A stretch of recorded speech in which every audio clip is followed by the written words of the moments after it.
Hey guys, Penem here again. Today we have a long-awaited deck profile.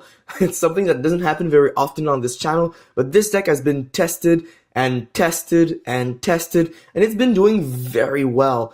It's not exactly meta, but it's pretty close to being meta, and let's be honest, it's the most budget build you'll find about this because it has none of the mainstream hand traps. No Ghost Ogres, no Ash Blossoms, Ghost Reapers either. You could use them in the side deck, but you know, whatever. This deck is a Mekk-Knight Artifact Invoked deck, or for short, M.A.I, M-A-I. It's a 40 card deck with a 15 card extra deck, and no hand traps are used in the conventional way. There aren't any effect veilers either. I did at first try it out with those hand traps, and it did pretty well, except that when you started the game with hand traps and Mekk-Knights, you were breaking, and so I decided to switch out the hand traps for some more traps and for some artifacts, and the deck went exponentially faster, especially when playing at locals. I won at least 2 or 3 different locals with this deck first place. I got second place elsewhere. Online, it does exceptionally well too. People usually expect hand traps and they're afraid, but they shouldn't be afraid, and that's what makes this deck insane. So let's get started with the profile. At first, you have your 3 Alasters, the Invoker. Simple searcher of the deck. You need it to search for your fusions, to go into some big monsters that will protect you. It's also somewhat of a hand trap, as it is able to use itself to increase the attack of a fusion monster on your field. Pretty good. We have 3 Mekk-Knight Blue Sky. Great searcher. Also usable as bait. And I love doing that. When you use this before using your invokers, you usually bait out, usually is a big word, but you bait out your opponent's ashes or ghost ogres, and it works pretty well. If you're afraid of anything, it does have 2500 defense, which is pretty good as of, but 2000 attack is great too. Using this card, I've baited out some ghost ogres and 1 ash blossom throughout the games, and honestly, people do fall for it because they are afraid of you getting 2 or 3 big Mekk-Knight monsters on one turn, while they only have 1 big monster, but they do have some hand traps. And so they stop this, and then, boom, you have a Alaster. You use Mekk-Knight Blue Sky from your graveyard if it was a Ghost Ogre, or you use your opponent's Ash Blossom from their graveyard or whatever to go into Perker Trio. It's a very good way to summon a great board in one turn. Next, we have 1 Mekk-Knight Purple Nightfall. I would play 2, except I don't have to, and this is a 40 card deck. There are a few cards I'm willing to take out, but this at 1 is enough, which is pretty funny, considering that it's the main Mekk-Knight card in this deck. But banishing him and having something that can return on your field on the next turn is insanely useful, because if your opponent board wipes you on their turn and they don't OTK you, you have at least 1 card coming back with 2500 attack, which is pretty good. We have 2 Indigo Eclipse.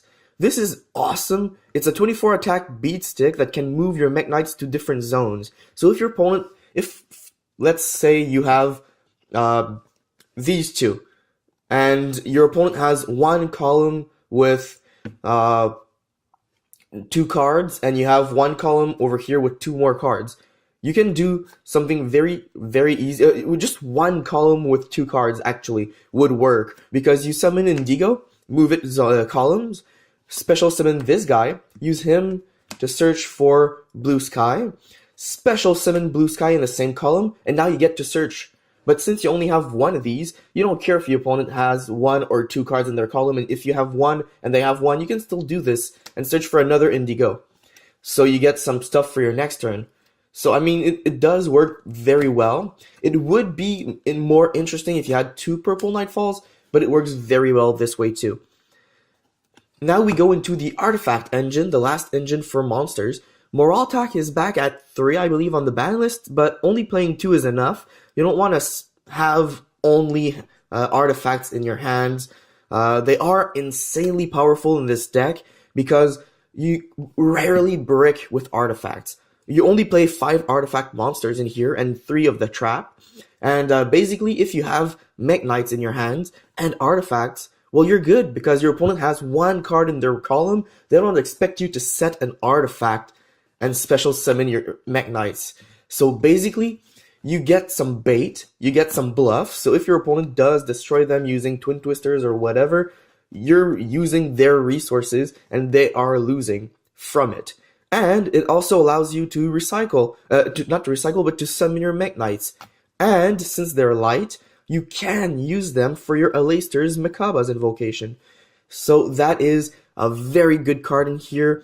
And this one disrupts your opponent when you special summon it during your opponent's turn because it destroys 1 face-up card on their field, which is very important when your opponent plays, let's say, field spells. You can always use this against those and it works very well. Or if you see that they're building up some materials to go into a bigger monster that won't be destroyable by card effect, Disruption. Disruption is insanely powerful in this deck, and this is why it doesn't need hand traps.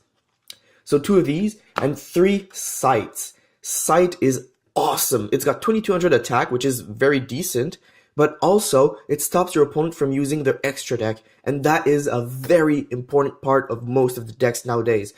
This stops, it stops pretty much everything. I mean, your opponent is about to summon ABC on their turn. Whoops, does not work. They're about to Pendulum summon from the extra deck. Whoops, does not work. They're about to Link summon Electromite. Nah. You keep those 2 little weak Pendulum monsters you've got. You're not summoning Electromite. You're not getting your combos off. They're about to do some World Legacy stuff. They're stuck with Imduck. Sucks to be them. If they only have Imduck on the field, they're going to be stuck for a turn or 2, and you can OTK them on your next turn because you can easily summon Invoker with this deck because there are a lot of ways of searching, or in summoning Mekk-Knight, which has some very high attack in the same column or different columns as your opponent's cards. So I mean, it is very powerful in here to be able to stall, and if your opponent does get over this during their turn, well, you can always just use it for Mekaba summoning.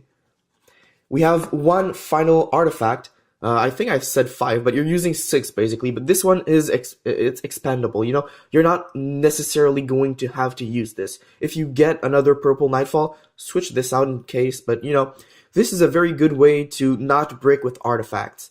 If you have a hand with multiple artifacts but no good monsters that are summonable, set your artifacts and keep this in hand.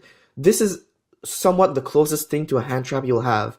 If this card, well, when your opponent attacks you directly, you can special summon this card from your hand, and when it is special summoned from your hand, you get to destroy all spell and trap cards you control. So if you have Morale Attack or Sight face down, and your opponent attacks you, special summon this in defense, obviously, because you're protecting yourself. It doesn't stop the attack. And then destroy your own spell and trap. So if you had Morale Attack face down, you can pop the monster that was attacking, or you can pop a field, you can pop a lot of things. Vajra is very needed in here, unless you have more OTK potential. This is really just a protection card.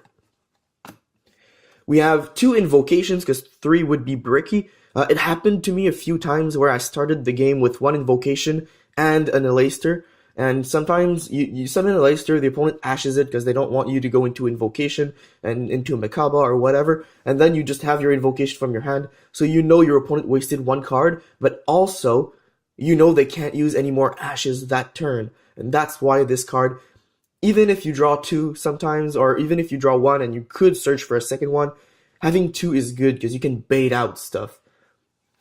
We have 3 Magical Meltdown, a very good field that only has 1 downside, and it's that you can only play 1 per turn. If this didn't have that clause, that would be insane. But yeah, this searches for a Aleister and it protects your fusion summoning. So this makes the deck survive through Sullen cards against your Mekabas and stuff like that. We have 2 Terraformings. These Terraformings are useful. You could play 3, but as I mentioned previously, a lot of people will ash them or whatever, and that will stop your combos. And this is a 40 card deck, so you'd have to take out something else for it. And most of the time, I find myself bricking with 2 fields and a Terraforming in the first 2 turns, and that just ends up being a problem in here. You don't have that many cards that discard. You have Mekk-Knight that could discard your extra spells, which is good, but you don't want to necessarily draw all those cards at the beginning of the game and not have your Alaster / light monster combos. So 2 is plenty enough in this deck. You could play 3, but 2 is plenty. We have the Raigeki and Dark Hole combos. These cards are necessary in this deck for multiple reasons, as your opponent does get to spam the field without you having your hand traps in here, but having these will get you a chance of not only wiping their field that you let them build, but also, especially Raigeki, if your opponent does build a good board and you get some Mekk-Knights on the field, you can destroy their field and attack them directly. I've done that in the past, and in one turn I was able to deal 16,000 damage easily, and that was insane. The opponent could not believe what happened. But yeah, a well-placed Raigeki or some stupid ways of summoning Mekk-Knights and wipe their board, it works very well and it's insanely good. So these 2 cards, very good, especially also since you can use the materials in your opponent's graveyard for your invocations. We have 1 Twin Twister. You could play 2, but I prefer playing 1. It also is able to destroy your own spell and traps. I used to play 2 Twin Twisters, then when I played against Pendulums, I switched out a Twin Twister for a Cosmic Cyclone, and then I just went from 2 cards that destroy spells and traps to 1, because basically this deck needs your opponent to have some back row to special summon Mekk-Knights. And worst case scenario, you summon Mekk-Knights, your opponent sullens them. Who cares? They just wasted their sullen, they paid life points for a Mekk-Knight you will be able to use from your graveyard for Invocation. I mean, at this point, you don't care about your opponent's back row that much. You're mostly afraid of them stopping your searches because this deck needs searching.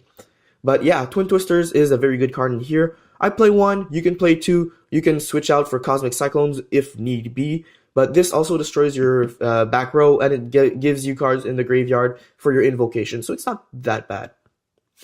We have the Scapegoat Duo. Very cool card in here, allows you to go into some different combos that your opponent might not expect in a Mekk-Knight Invoked artifact deck. This allows you to go into Borrowload, it allows you to go into some easy materials, like Proxy is a light, so you can use this to make, let's say, you can make Missus and then make Proxy, and then use that Proxy and Missus to make, let's say, Borrowload, well, not Borrowload, but anything really that needs 2, 3 materials, or maybe, and that allows you to go into some very easy Mekk-Knights and having some Borrowloads or whatever on the field, which is pretty good. Use this with Link Spiders or Link Kuribohs, although it's still illegal. But yeah, it goes into a lot of different combos and it fills up your graveyard to make your Mekk-Knights. We have the 1 Monster Reborn because it's back and it's lovely. It's just such a great card. Your opponent destroys your Mekk-Knights for some reason, and boom, it's back. I mean, in the past, I've played this deck against someone, and at some point, they decided to go into a torrential tribute when I summoned a Mekk-Knight while I didn't have my field spell, and they thought that they had just won the game, but I Monster Reborned my Mekk-Knight, and then they just literally passed from a smile to a frown, and was just such a great feeling, you know, when your opponent thinks they've got you, but they don't. It's such a great feeling, and this deck is all about that.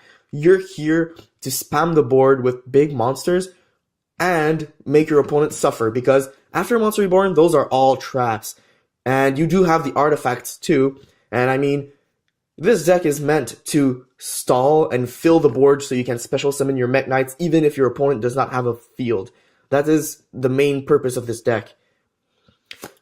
So now into the traps. We have 3 Artifact Sanctums. Very awesome card right here. Gets you to special summon your artifact cards from your deck directly to your field during your opponent's turn so they gain their effect. Your opponent activates Union Hanger or Trickstar Light Stage. Boom, Artifact Sanctum, special summon Morale Attack, destroy the field. They don't get nothing and it's just done.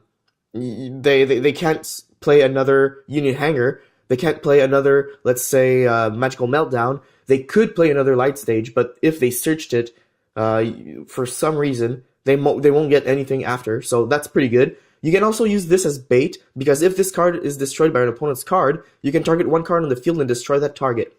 So when your opponent activates Twin Twister and you have one of these face down and whatever other card face down, activate this.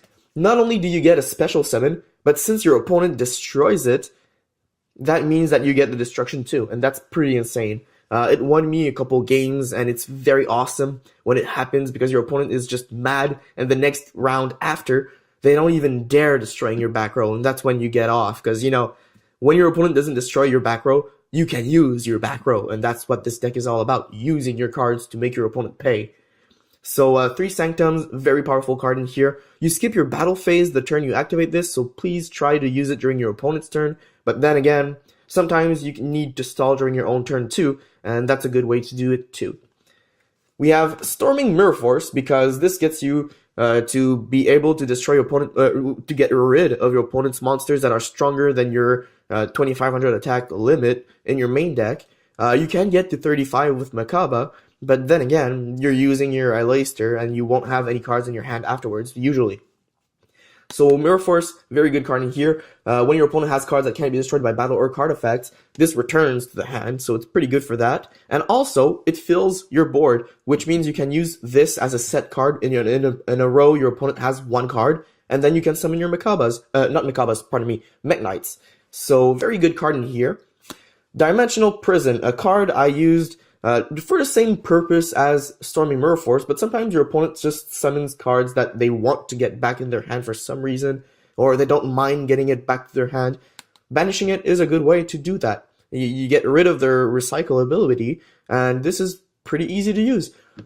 This, as well as the artifact Vajra, are cards that I put in the deck instead of handtraps, because handtraps are in your hands and not on your field, so it's not good for Mekk-Knights, and also, it allows me to have some more combo or use in some deck, but you can easily take these out, add a purple Nightfall, add some handtraps. It's a 40 card deck. You can make this a 45 card deck if you want to keep the whole purpose intact and have 5 handtraps as a bonus, like 2 or 3 ogres, 2 or 3 ashes. That would be enough. You don't need more than that.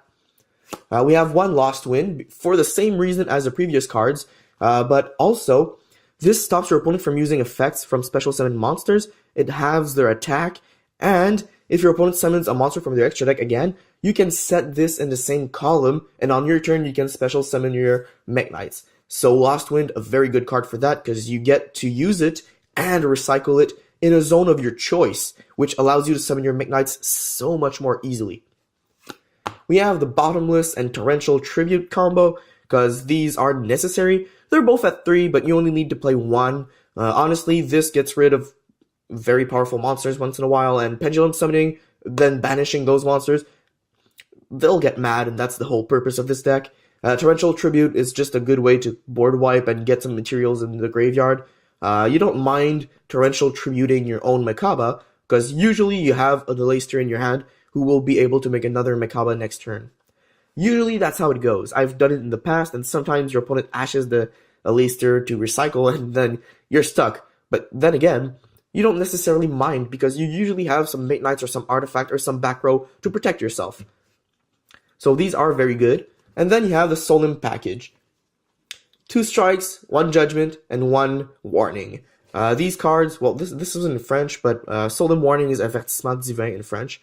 Just don't care about that. But yeah, these cards, very powerful against Pendulum Summoning and against summoning from the extra deck. They do a lot of good work against those.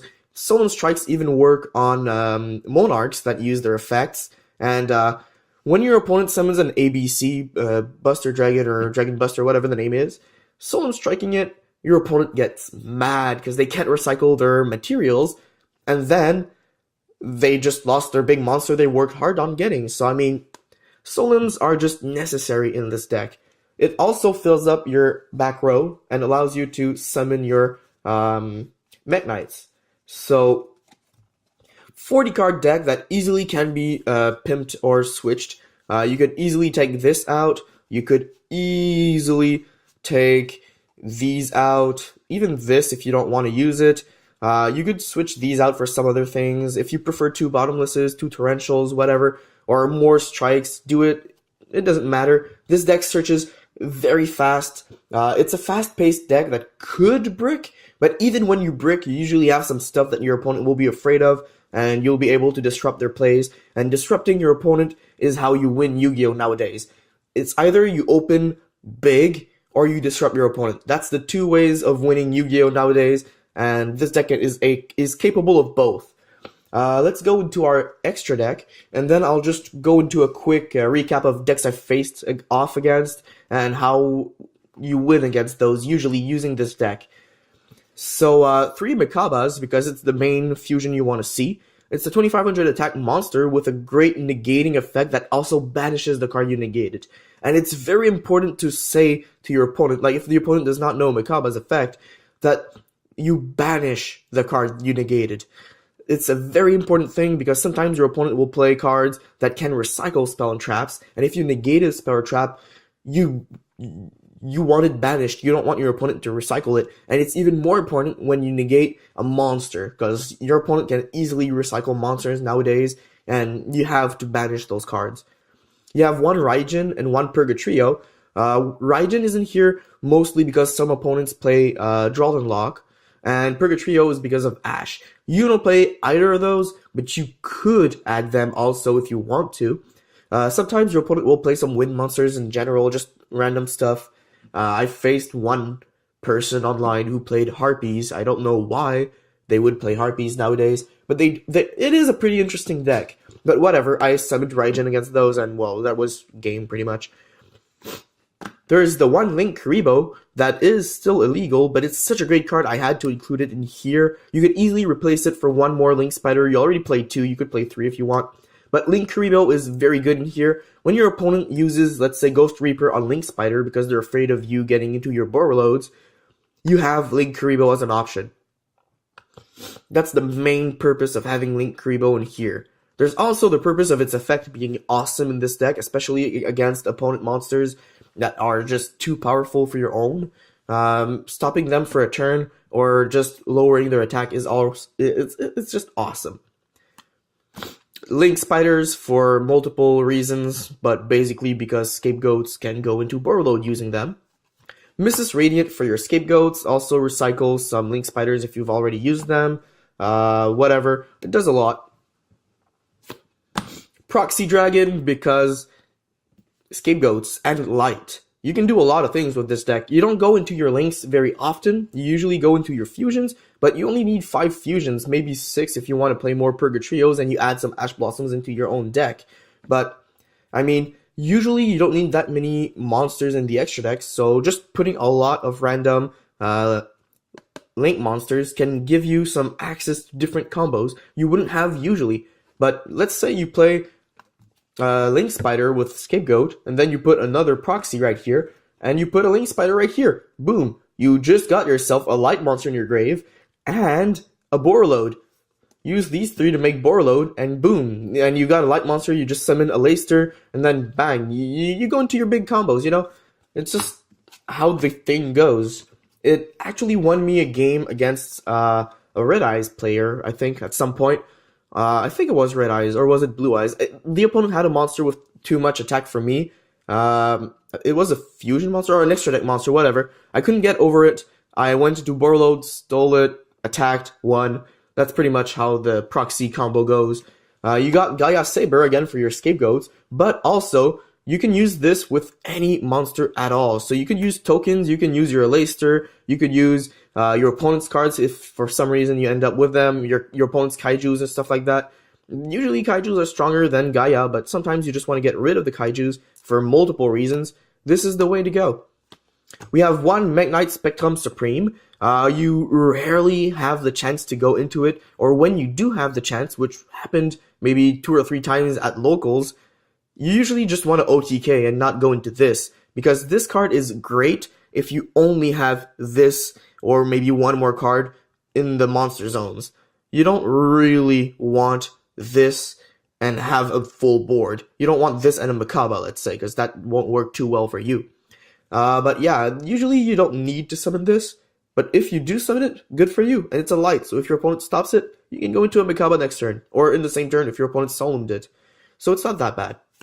We have one Firewall and one Borreload. Firewall is light, and if you summoned, let's say, Link Kuriboh, you got one disrupting ability, and you got some pretty decent attack combos.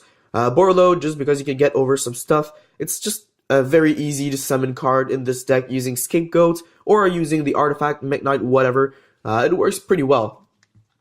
So these are your monsters. Obviously, you could switch out stuff like Link Kuriboh isn't legal yet. You could switch out for a Link Spider, or you could switch out one of the proxies. You could switch out this card. But mostly the cards you want to keep in here are your Mekk-Knights, your one Raijin and one Purgatrio. You want to keep 2 Link Spiders at minimum. 1 Missus is good. 1 proxy or 2 is good.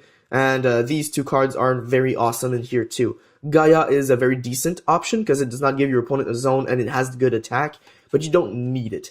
So yeah, that's mostly the deck profile, and I have explained a few combos while we were talking about the profile, but usually this deck goes very well. You start off with at least 1 or 2 disruption cards. If you go first, this deck goes better, but if you go second using Mekk-Knights, it works insanely well too.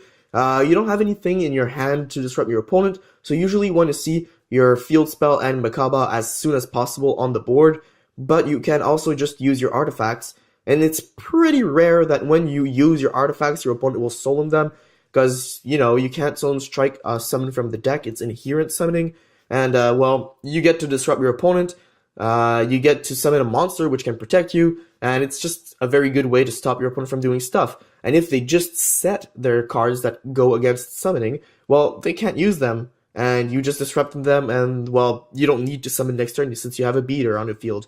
I've played against Red Eyes, Pendulum Magicians, I've played against Dino Mists, I've played against World Chalice, ABCs, I've played against Harpies, as I said earlier, but that was a weird game. I've played against a lot of different decks using this. I've played against another Invoked. I've played against some Trickstars, and Trickstars are very tricky. You just have to not draw your 2 Invocations at the beginning of the game. If they banish your 2 Invocations, you're gonna have to beat them using your beaters in deck, and that's not as easy to do as you would think. Especially if the opponent uses Scapegoats to go into big Link monsters. Good luck. Like, that's how it goes. But this deck has been undefeated for 2 or 3 locals. It was defeated once in a match at 1 local, but it's not the whole match. It's one of the games in the match. It won. It's got like a 70 to 80% ratio win online from when it didn't have any hand traps. When it had some hand traps that had over 80% of win ratio online. So very good deck. It's got a lot of recyclability, and hopefully you guys will enjoy playing it. I sure do. This is the main deck I used to play, but I'm also playing like 4 other decks at the same time. So, you know, sometimes I play this, sometimes I don't. It's really depending on how I feel. And if you guys want to see more deck profiles, as I said, I have more decks. I could make some more videos for you guys. So yeah, as I said, if you enjoyed this, leave a like. Leave a comment down below if you want to have any more combos, or if you want to discuss anything about this deck, or if you have any suggestions for future videos, feel free to do so in the comment section down below. Subscribe to the channel if you haven't yet, and share the video to your friends if you want more people to see these awesome deck profiles we try to do on this channel. I also do some TCG, OCG openings, some product reviews, and some, well, deck profiles. So hopefully you guys will stay tuned for that. And until next time, guys, this was a pleasure, and Panem out.